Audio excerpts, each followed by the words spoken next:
नमस्कार, India voice देख रहे हैं आप। आपके साथ मैं हूं स्वीटी। शुरू करेंगे खबरों की ओर। बता दें कि दिल्ली में शराब नीति घोटाले मामले में ईडी के समन और गिरफ्तारी की आशंका के बीच सीएम अरविंद केजरीवाल ने प्रेस कॉन्फ्रेंस की। केजरीवाल ने कहा है कि अब बीजेपी मुझे गिरफ्तार करना चाहती है, ईडी मुझे फर्जी समन जारी कर रही है। उन्होंने कहा है कि मेरे वकीलों ने बताया कि मेरे खिलाफ समन गैर कानूनी है, ईडी के पास मेरे सवालों का जवाब नहीं है। जिसके साथ ही उन्होंने कहा है कि मेरे खिलाफ कानूनी रूप से समन आएगा तो मैं सहयोग करूंगा। मुझे 8 महीने पहले बुलाया गया था और समय में ईडी के सामने, उस समय मैं ईडी के सामने पेश हुआ था।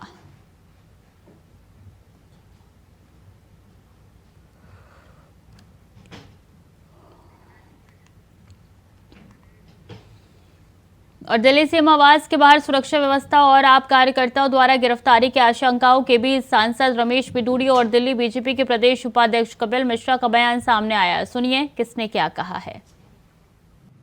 आज सुबह सूर्य उदय से पहले विधवा विलाप शुरू हो गया। आतिशी सिंह का, सौरभ जी का, केजरीवाल को गिरफ्तार किया जा सकता है। कानून देश में गरीब के लिए अलग होंगे और वीआईपी लोगों के लिए अलग होंगे, ये कहना है इन दोनों लोगों का। अगर कहीं कोई जेब काटते हुआ पकड़ा जाए, उसका साथी भाग जाए, तो क्या पुलिस उस जेब तराश के घर, जेब काटने वाले के घर नोटिस भेजेगी या सवाल बनाकर भेजेगी कि चोर यहां पर भेज दे? तो चोर को तो पुलिस 1 मिनट में गिरफ्तार कर लेती है। घर पे जाकर चोर ना मिले तो माँ बाप को उठा लेती है। लेकिन केजरीवाल साहब शराब घोटाले में करोड़ों रुपए डकार जाएंगे जनता के, जो जनता के विकास का पैसा सरकार के पास आना चाहिए था, वो कमीशन को 5% से 12% बढ़ाकर और शराब के ठेकेदारों को दिलवा दिया गया। उसमें से आधा पैसा खुद खा गए, करोड़ों का घोटाला कर लिया। अब ईडी के लिए सवाल पूछने के लिए पूछ रहे हैं विधवा विलाप करके। केजरीवाल को गिरफ्तार किया जा सकता है। अगर पुलिस किसी के घर बार बार जा रही है, बुला रही है, नहीं आ रहे हैं, तो उसको गिरफ्तार नहीं किया जाना चाहिए क्या? अरविंद केजरीवाल जी, अगर आपके पास कुछ छुपाने को नहीं है तो भाग क्यों रहे हो? चोरी नहीं की है तो डर क्यों रहे हो? और ईडी के साथ आपका जो रवैया है, एक के बाद एक 3 सम्मन पे आप जा नहीं रहे हैं, बहाने बना रहे हैं, ये शर्मनाक है। किसी मुख्यमंत्री को ये शोभा नहीं देता। और आप तो ईमानदारी की बातें करते थे, आज आपका व्यवहार ये बता रहा है कि आप रंगे हाथों पकड़े जा चुके हो। आपके जो साथी जेल गए उनमें से किसी को जमानत नहीं मिल रही है, और अब आप एक चोरों जैसा रवैया, एक ऐसा व्यवहार जैसा व्यवहार अपराधी करते हैं, पेशेवर अपराधी करते हैं ऐसा व्यवहार।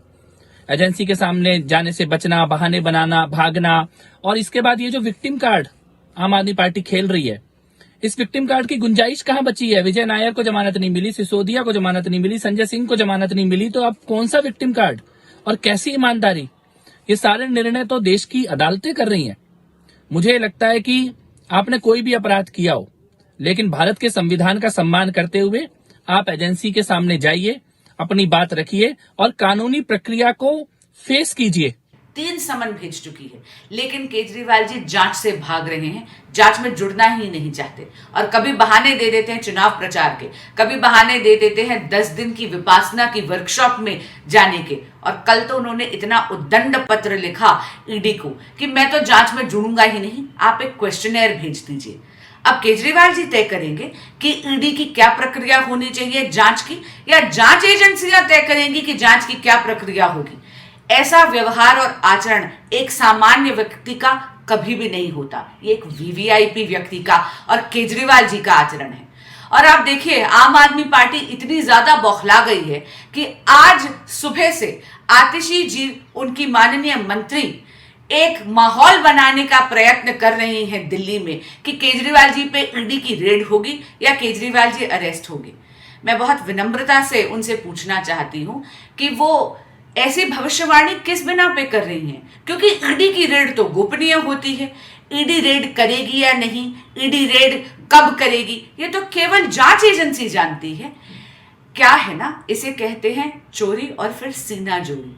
पहले तो वो जांच में जुड़ेंगे नहीं, उसके बाद केजरीवाल जी पूरे देश में एक माहौल ऐसा बनाएंगे कि उन पर रेड होने वाली है।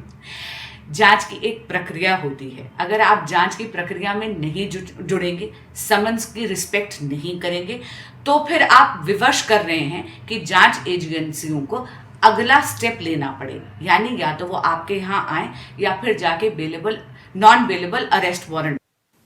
शराब घोटाला, पिछले 2 साल से ये शब्द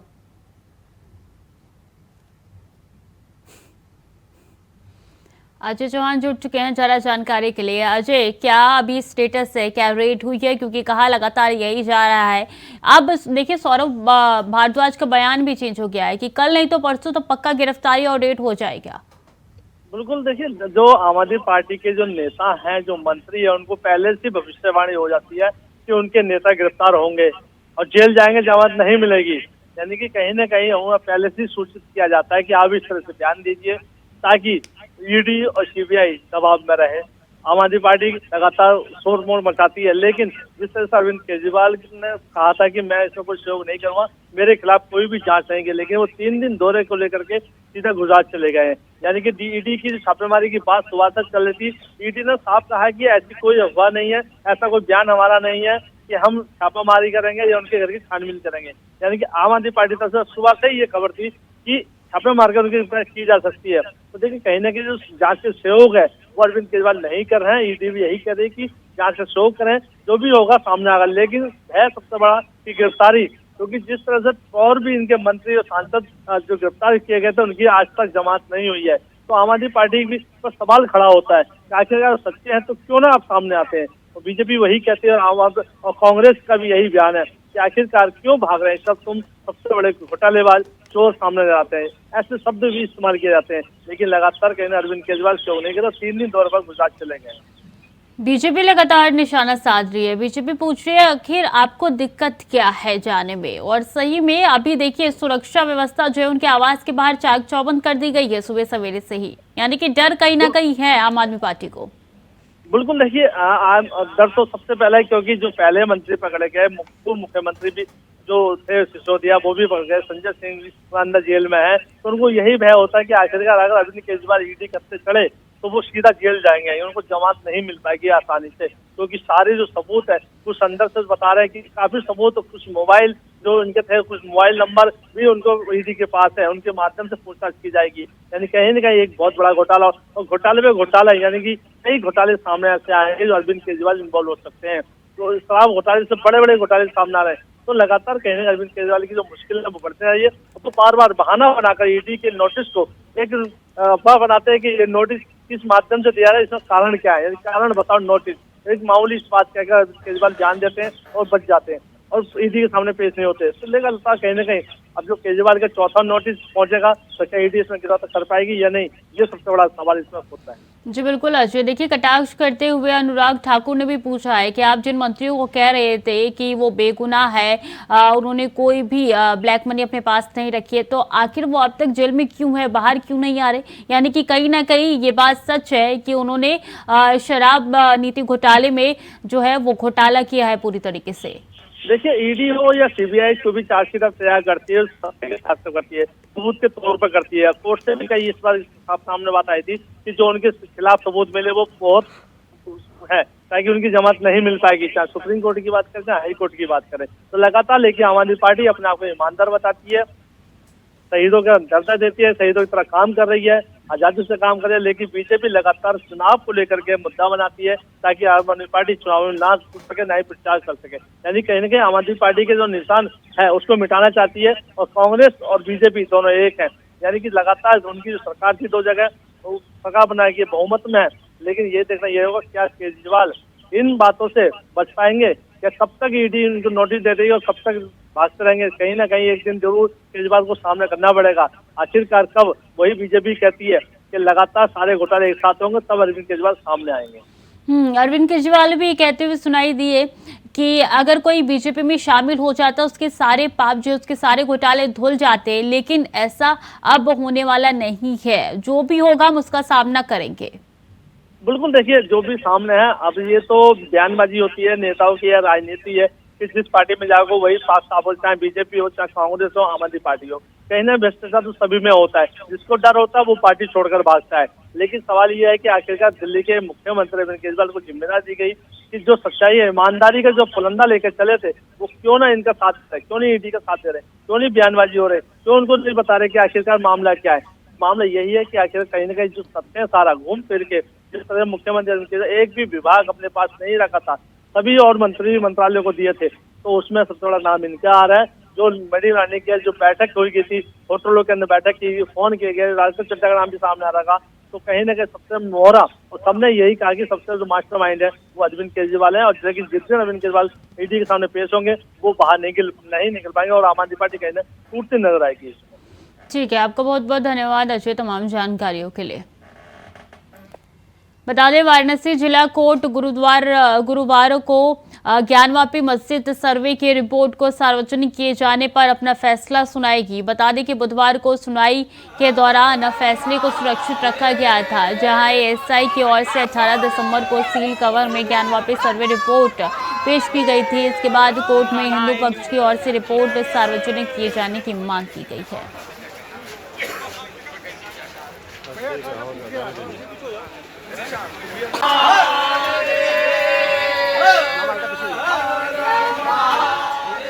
विकास हमारे साथ जुड़ चुके हैं सीधे वाराणसी से ज्यादा जानकारी के लिए।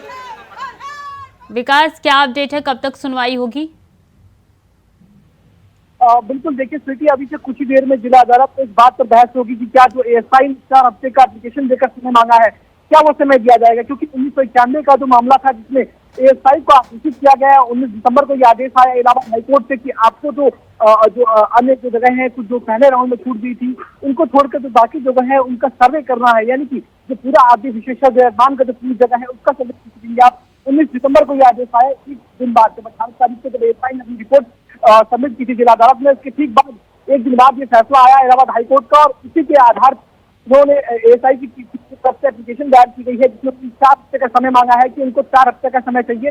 जब वो सर्वे करेंगे दोबारा से चीजों को जांचेंगे कि आखिर में जो जगह छूटी है वहां पे आखिर में क्या है, और वहां से भी सबूत इकट्ठा कर पाएंगे। तो देखना होगा कि आज सुनवाई में क्या कुछ होता है, लेकिन निश्चित तौर पर आज का दिन बहुत ज्यादा खास है। लेकिन अभी फिलहाल ये अपडेट ये है कि जिला जो कार्यक्रम में 10 से अभी तक सुनवाई नहीं हो पाई है कोर्ट में, लेकिन जल्दी कुछ अंदर से अपडेट आने की उम्मीद है। तो आखिर रिपोर्ट तो पेश कर दी गई है, सील बंद है हालांकि, लेकिन 4 हफ्ते बाद क्यों खोलने के लिए उसको कहा गया, इसके पीछे का क्या कारण बताया जा रहा है विकास? और बिल्कुल देखिए, कुछ ऐसी जगह है, कुछ ऐसी जो चीजें हैं जो पहले राउंड में छूट गई थी, जिनपे मनाही थी, क्योंकि जो पहले राउंड का सर्वे हो रहा था निश्चित तौर पर ही सुप्रीम कोर्ट के आदेश पर शुरू हुआ था सर्वे, और इसके ठीक बाद जब सर्वे पूर्ण हुई है तो कई तरह की चीजें एएसआई ने दिखाई। 100 दिन से सर्वे चला, इस दरमियान कई ऐसी चीजें निकलकर सामने आई जिसका दावा एक तरफ हिंदू पक्ष कहना था, वहीं मुस्लिम पक्ष का भी कहना था कि जो सर्वे है वो निराधार है। तो दोनों तरफ से आरोप प्रत्यारोप का दौर जारी रहा। पहले राउंड का सर्वे हुआ, इसके बाद एएसआई ने जब रिपोर्ट सबमिट किया 18 दिसंबर को, उसके ठीक एक दिन बाद दिसंबर को जब हाईकोर्ट में आदेश आया कि 1991 वाला जो मामला था जिसमें लगातार सुनवाई चल रही थी, तो 1991 के मुकदमे पर जो है इलाहाबाद हाईकोर्ट ने आदेशित किया एएसआई को कि आप सर्वे कर पाए, यानी कि इजाजत दी। इसके बाद जब एएसआई ने को भेजा गया कि आप सिविल डिवीजन की अदालत में जाएंगे, वहां पर एप्लीकेशन देंगे, जिसके बाद अगर वो आपको आदेशित करते हैं, अगर वो आपको इजाजत देते हैं तो आप सर्वे कर पाएंगे। तो यही अब एएसआई ने एप्लीकेशन दायर की जिला अदालत में, देखना होगा कि सर्वे की इजाजत मिलती है या नहीं, इसके लिए आज सुनवाई है। जी, तो सुनवाई पूरी हो चुकी है क्या, सिर्फ फैसला आना बाकी है, सुनवाई आज ही होगी? देखिए, आज जो एप्लीकेशन दायर की गई है उस एप्लीकेशन पर सुनवाई होनी है कि क्या 4 हफ्ते का समय मिलेगा एएसआई को, यानी कि जो समय की मांग कर रहा है, जो सर्वे की मांग कर रहा है, दूसरे राउंड क्या समय मिलेगा, इसके ऊपर सुनवाई है। लेकिन निश्चित तौर पर ही एएसआई से ये भी मांग की गई है, एएसआई ने एप्लीकेशन देकर मुझे बताया है कि जो सर्वे जो जगह छूट गई थी उनका सर्वे होना काफी ज्यादा महत्वपूर्ण है, क्योंकि एक महत्वपूर्ण हिस्सा है जिसका सर्वे करने से ही पता चलेगा कि आखिर में जो चीजें हैं वो हैं और उसकी सच्चाई सबके सामने आ पाएगी। तो देखना होगा कि इजाजत मिलती है, लेकिन जो मामला है 1991 का वो लगातार बना हुआ, इसकी सुनवाई इलाहाबाद हाईकोर्ट में चल रही है। वहां से एक बार हरी झंडी मिलने के बाद वापस से पूरा मामला जो है सिविल डिवीजन की तरफ में आ गया थी। क्या मुस्लिम पक्ष का कोई बयान निकल के सामने आया है विकास इस बाबत?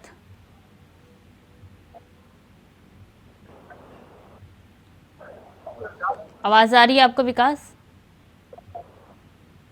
ठीक है, बहुत बहुत शुक्रिया आपका तमाम जानकारियों के लिए। अब खबरों में आगे बढ़ेंगे। खबर कन्नौज से है, जहां इटावा से आई लगभग 30 सदस्यीय जीएसटी टीम ने मकरंद नगर के कुतलूपुर मोहल्ला स्थित सपा नेता जय कुमार तिवारी उर्फ बउवन के आवास और कारखाने पर सुबह करीब 10 बजे छापा मारा। टीम ने कारखाने का ताला खुलवाने की कोशिश की तो फैक्ट्री मालिक ने ताला नहीं खोला। आपको बता दें कि जय कुमार तिवारी अखिलेश यादव के बेहद करीबी माने जाते हैं। खबर कन्नौज जिले के विष्णुगढ़ थाना इलाके से है, जहां 25 दिसंबर की शाम हिस्ट्री शीटर अशोक कुमार उर्फ मुन्ना यादव के घर दबिश देने गई पुलिस पर फायरिंग कर सिपाही को शहीद करने वाले मामले में पुलिस ने आज कड़ी सुरक्षा व्यवस्था के बीच हिस्ट्री शीटर अशोक उर्फ मुन्ना यादव के मकान को जमींदोज कर दिया। आपको बता दें कि मकान गिराने की कार्रवाई के दौरान बड़ी संख्या में कई थाने की फोर्स PAC फायर ब्रिगेड की टीम भी मौजूद रहे।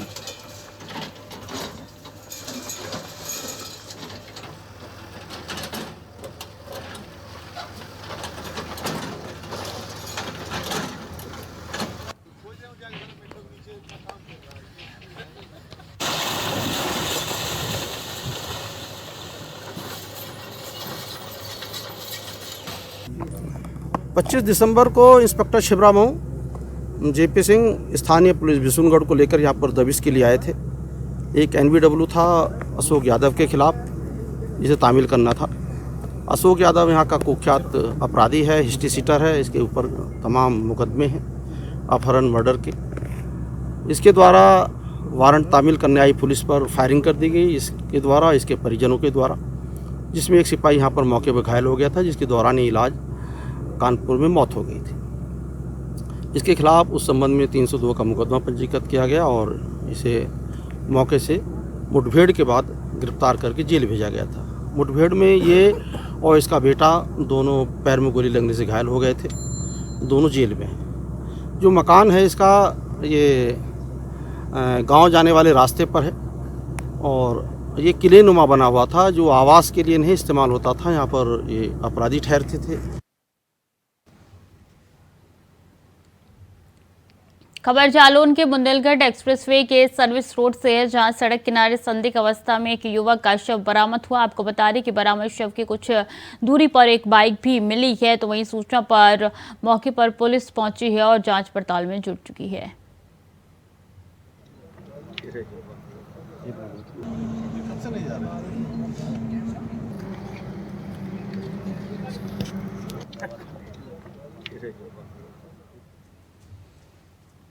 उत्तर भारत में ठंड का सितम देखने को मिल रहा है। कोहरा इतना ज्यादा है कि विजिबिलिटी शून्य हो चुकी है, जिसके कारण सड़क हादसे भी हो रहे हैं। ऐसा ही हादसा लखीमपुर में हुआ, जहां कोहरे के कारण हाईवे पर ईंट से भरी ट्रैक्टर ट्रॉली में बस ने पीछे से टक्कर मार दी, जिस कारण 3 लोग घायल हो गए। बता दें कि ईंट से भरी ट्रॉली ट्रैक्टर को हाईवे पर खड़ा करके आग ताप रहे थे लोग, और ऐसे में ट्रैक्टर चालक तभी ये हादसा हुआ। फिलहाल पुलिस ने घायलों को एम्बुलेंस की मदद से CSC में भर्ती कराया है, जांच जारी है।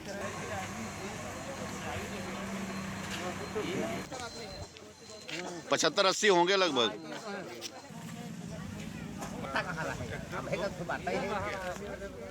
खबर गाजियाबाद से है, जहां अवैध कॉलोनी पर GTA का बुलडोजर चला है। बता दें कि गाजियाबाद विकास प्राधिकरण जोन 3 के गांव सदरपुर मटियाला के पास अवैध रूप से कॉलोनी में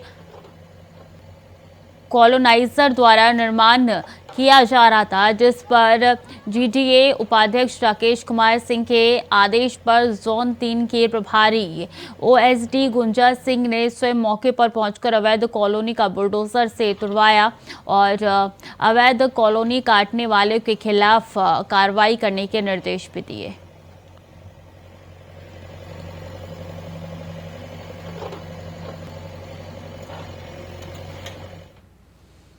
खबर बुलंदशहर से है, जहां सब इंस्पेक्टर भूपेंद्र कुमार 52 वर्ष की पुलिस लाइन की बैरक में संदिग्ध परिस्थिति में मौत हो गई। बता दें कि बुलंदशहर पुलिस लाइन में तैनात भूपेंद्र कुमार सिपाहियों के साथ ही रहते थे। बताया जा रहा है कि आज सुबह भूपेंद्र को घबराहट और बेचैनी हुई, जिसके बाद उन्हें बाकी सिपाहियों ने आनंद फानन में अस्पताल में ले गए, जहां उसे मृत घोषित कर दिया गया, जहां पर प्रथम दृष्टया मौत का कारण हार्ट अटैक बताया जा रहा है। हालांकि मृत्यु का स्पष्ट कारण जानने के लिए शव को पोस्टमार्टम के लिए भेज दिया गया है।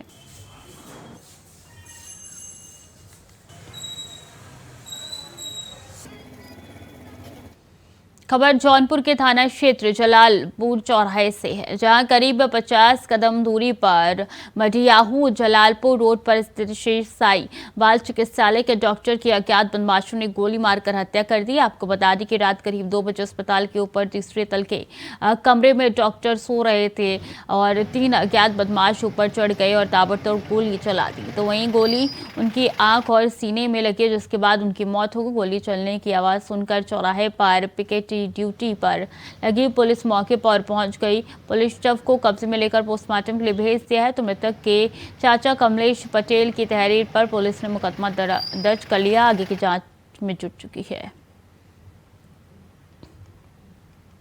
आज दिनांक 4 जनवरी 2024 को रात्रि में लगभग 2:15 से 2:30 बजे के बीच थाना जलालपुर अंतर्गत जलालपुर चौराहे पे गोली चलने की सूचना प्राप्त हुई। मौके पे पुलिस के द्वारा जांच करने पे ये तथ्य प्रकाश में आया कि साई क्लिनिक के प्रबंधक डॉक्टर टी.डी. पटेल अपने कमरे में सो रहे थे, जहां पे 3 अज्ञात बदमाशों के द्वारा उन्हें गोली मारी गई। घायल अवस्था में उनका उपचार हेतु तत्काल जिला अस्पताल जौनपुर में रवाना किया गया, जहां पे डॉक्टर द्वारा उन्हें मृत घोषित किया गया है। खबर जालौन से है, जहां अवैध खनन की लगातार शिकायतों पर एसडीएम के तहत पुलिस ने छापा मारा है, जहां से छापेमारी के दौरान पुलिस को एक जेसीबी मशीन और 3 ट्रैक्टर मिले हैं। वहीं आरोपी मौके से फरार हो गया। वहीं पकड़े गए सभी वाहनों को कोतवाली पुलिस ने सीज कर लिया है। मामला जालौन कोतवाली क्षेत्र के ग्राम गूढ़ा न्यामतपुर का है।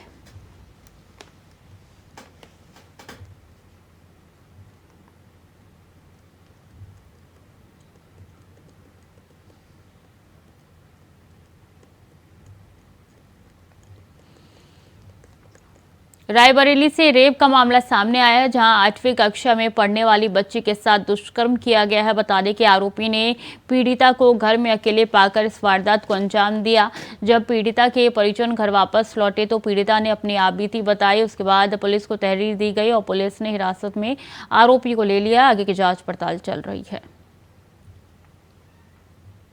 थाना खीरों में एक बात की सूचना मिली कि एक माइनर लड़की के साथ दुष्कर्म की सूचना पर पुलिस ने मौके पर पहुंच गई, जांच पड़ताल की और जो पीड़ित पक्ष था उससे तत्काल तहरीर लेकर के मुकदमा कायम करके पुलिस ने अपनी कार्रवाई प्रारंभ की और उसमें जो आरोपी व्यक्ति था उसको तत्काल गिरफ्तार करके उसके खिलाफ विधिक कार्रवाई कर दी गई है।